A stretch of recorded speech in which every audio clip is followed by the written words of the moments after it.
What if the thought that scares you most isn't a warning about who you are? It's the opposite.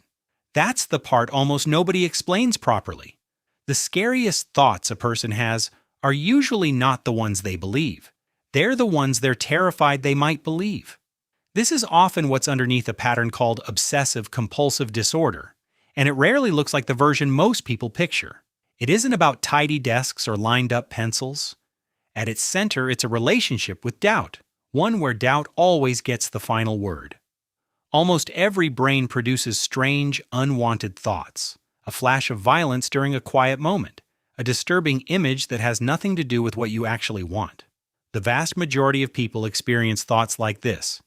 And for most, the thought passes in seconds, like a stranger's sneeze on a train. Odd, forgettable, gone. For someone caught in this pattern, that same thought doesn't pass. It gets treated like breaking news. The mind stops and asks, why would I think that?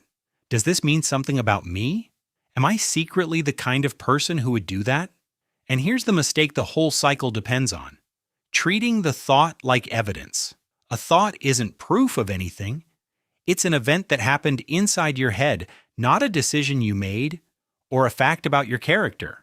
But once the brain decides a thought is dangerous, it stops feeling like a passing event and starts feeling like a crime scene that needs investigating. Researchers Tsiolkovsky and Rachman help describe how intrusive thoughts turn into obsessions when the mind interprets a passing thought as important, dangerous, or personally revealing. A random image becomes, what if I secretly want this? A flicker of doubt becomes, what if I can never be sure? Underneath this is something researchers call thought-action fusion, reviewed by Shafran and Rachman in 2004. The sense that having a thought is almost as serious as acting on it, or that thinking about something bad somehow makes it more likely to happen. In plain terms, OCD turns imagination into responsibility. It says, if the thought appeared, you must answer for it. So the person answers. They replay the moment. They search their memory for proof they're safe.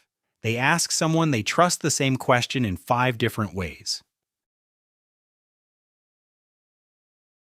The version of the conversation that might bring the thought back. And here's the cruel part. Every time the ritual works, even a little, the brain learns the wrong lesson. That thought was dangerous. And the ritual is what kept us safe. So next time it shows up, the alarm rings louder, not quieter. Relief starts to feel like proof. But relief isn't the same thing as freedom. Sometimes relief is just the shape the cage takes. There's a reason this loop feels physical, not just mental. In a typical brain, an unwanted thought gets flagged briefly, then quietly dismissed as noise. Reviews of OCD research point to circuits connecting error detection, threat, and habit, cortico-striato-thalamocortical loops.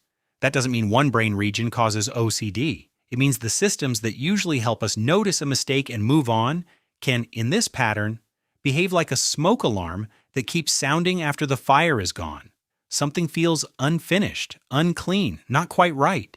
So the person tries to fix the feeling. They wash until their hands hurt. They recheck the lock. They reread the message. They review the memory.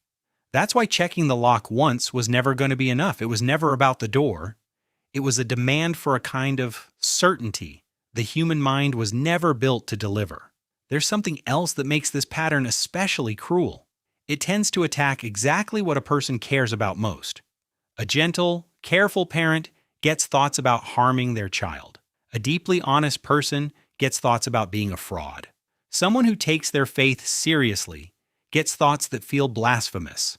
This isn't a coincidence, and it definitely isn't a hidden confession. The distress the thought creates is often the clearest evidence that it goes against everything the person actually values. Someone who genuinely wanted to cause harm wouldn't feel horrified by the idea of it. The horror is the tell. Picture someone lying awake after a completely ordinary dinner with friends, replaying one sentence they said hours earlier, searching the tone of it for proof they'd hurt someone without meaning to. Nobody at that table thought twice about the comment. By midnight, it's been rewound so many times it barely sounds like language anymore. And the exhaustion of that private investigation is invisible to everyone else in their life. This is exactly why so many people carry this in complete silence. They think, If anyone knew what runs through my head, they'd never look at me the same way again. But an intrusive thought isn't a wish wearing a disguise. It's closer to an alarm going off inside a house that was never actually on fire, one that doesn't know how to register all clear. Reassurance can feel like the obvious fix. Someone says, "You would never do that," and the body loosens, just slightly. Then a quieter voice follows right behind it. But what if they're wrong? What if they don't know the full story?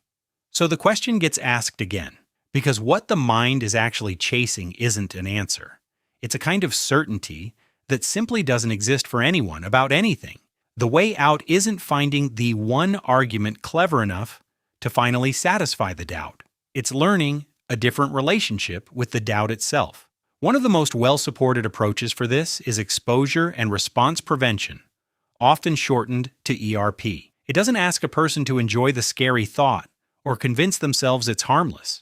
It asks them to let the thought exist fully without performing the ritual that usually follows it. That sounds small.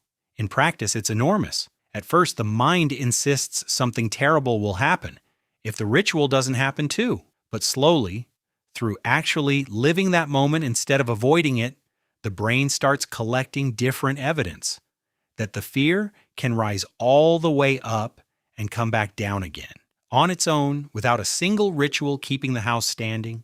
That's not the same as never having an unwanted thought again. Brains are strange and unpredictable, and they always will be. What actually changes is smaller and much more important than silence. The thought can knock without being let inside, interrogated for hours, and made to answer for who you really are before you're allowed to keep living your day. If disturbing thoughts like these are taking up hours of your day, or quietly shrinking your life, that's not something you have to carry alone or figure out through a video. It's a real, well-understood pattern, and real effective help exists for it. But here's the one sentence worth keeping, even before anything else.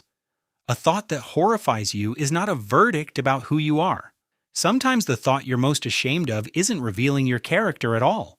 It's just fear, borrowing your voice for a moment, and trying to convince you it belongs to you.